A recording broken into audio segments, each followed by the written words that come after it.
একটা বড় বদমাইশ আছে, নাম হইল ডক্টর মোহাম্মদ ইউনুস। 37 টাকা হারে সুখা। এই বদমাসটা কিতাব জানেননি, কায়রো সম্মেলনে গিয়া দস্তখত দিয়ে আইছে, পুরুষে পুরুষে বিবাহ, মহিলায় মহিলায় বিবাহ, এটা বলে বৈধ। একটা মুসলমান নামদারি মোহাম্মদ ইউনুস, আমার নবীজির নাম আদা খান রাখছে, ইউনুস আলাইহিস সালামের নাম একটা হইতাছে। তাহলে বদমাসটারে চিন্তা রাখুন যা, পুরুষে পুরুষে বিবাহ, মহিলায় মহিলায় বিবাহ ইসলাম কখনো সমর্থন করে না। এটা জিনা জিনা জিনা, ঠিক কিনা না? এটা পাশ্চাত্য সভ্যতা, ইসলামী সভ্যতা হতে পারে না। মহাকাব্যের কথা, মহাকাব্যে কিছু দেবদেবী থাকে, তারা অভিশাপ দেয় এবং যাদের উপর অভিশাপ দেয় তারা অভিশপ্ত জীবন যাপন করে।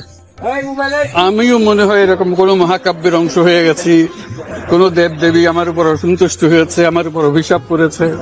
বাংলাদেশে যে গণ আন্দোলন হলো, কারা করলো আন্দোলন, কেন করলো, তারা কি চায়, এক সরকারকে হটিয়ে কেমন নতুন সরকার চায় তারা, তা বুঝতে কিছুদিন সময়ের দরকার ছিল।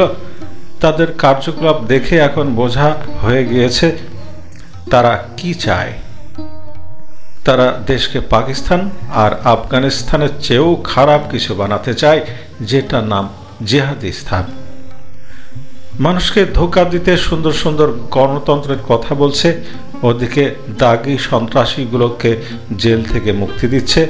সন্ত্রাসীরা আইসিসের পতাকা হাতে নিয়ে ঢাকার রাস্তায় খিলাফতের স্লোগান দিয়ে ইতোমধ্যেই একটা মিছিলও করে ফেলেছে। দেশে বাক স্বাধীনতার বয়ও নেই, সবাই শিক্ষার্থীদের ভয়ে কাঁপছে। শিক্ষার্থী মব দেশ জুড়ে যা ইচ্ছা তাই করছে। তাদের এই যা ইচ্ছা তাইয়ের নাম দেওয়া হয়েছে 15 বছরের ক্ষোভ বা স্বাধীনতা উদযাপন। বিরোধী দলের সমর্থকদের মিথ্যা হত্যা মামলায় ফাঁসানো হচ্ছে, আর এই বিরোধী দলের সমর্থকরা এই কারণেই যে করেই হোক পালাতে চাইছে দেশ ছেড়ে। গণতন্ত্রের গও নেই কোথাও।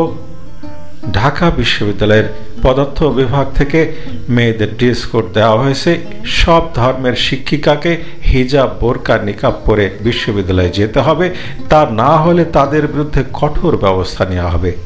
এই বিজ্ঞপ্তি যদি সত্যি হয়, তবে এখন সবার কাছে পরিষ্কার কারা এখন ক্ষমতায় আর কারা ক্ষমতায় থাকার জন্য এসেছে।